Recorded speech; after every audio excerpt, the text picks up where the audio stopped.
My collection is basically the visualization of what colonization did to us as Indigenous people. White is such a pure color.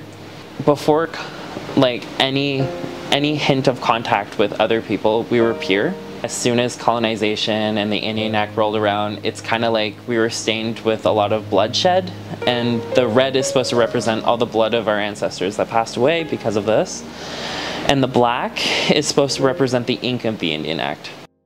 Nin Deluisi Oakley Gray, Dlewi Listigush, Wigi Fredericton, Edel Ginamasi, MBCCD, Oakchip Fashion Design. My debut collection is named Eimotieg, which means we are still here.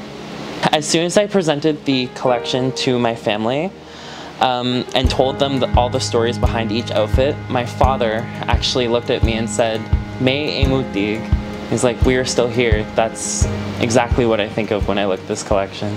And it felt right. I wanted to take a two-spirited silhouette, do a masculine silhouette, but do it in a more feminine way. I definitely wanted it to represent two-spirited people. The person who was wearing it had short hair, and it was supposed to represent back in residential school when little boys would go in with their braids all done.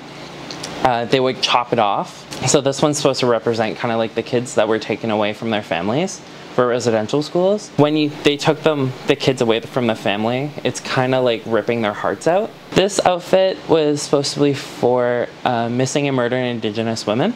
In the photo shoot, she actually had a red mask, and that was supposed to represent kind of like the hand being held over her mouth so she can't talk. It's very taboo for Indigenous women to be able to show off a little bit more skin without being sexualized. So I definitely wanted to like take this outfit and take the opportunity to just show some skin, but in a way where it's kind of like empowering femininity versus sexualizing it. This is supposed to be the chief's coat. So growing up, I always looked at the traditional Mi'kmaq chief's coats, and I always wondered why they were always made for men.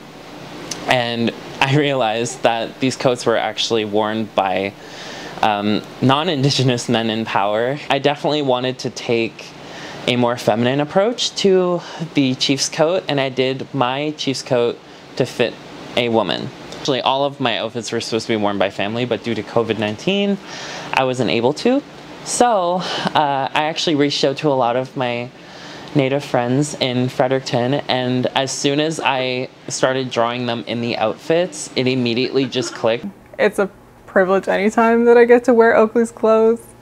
I'm super honored that he had asked me to do that. I don't tend to model often, so it's a cool experience. I think I'm just so drawn and enthused about the things that he's making. The fact that I get to put it on my body is really special. I think when I first came up with the idea, it was kind of like, am I able to do this?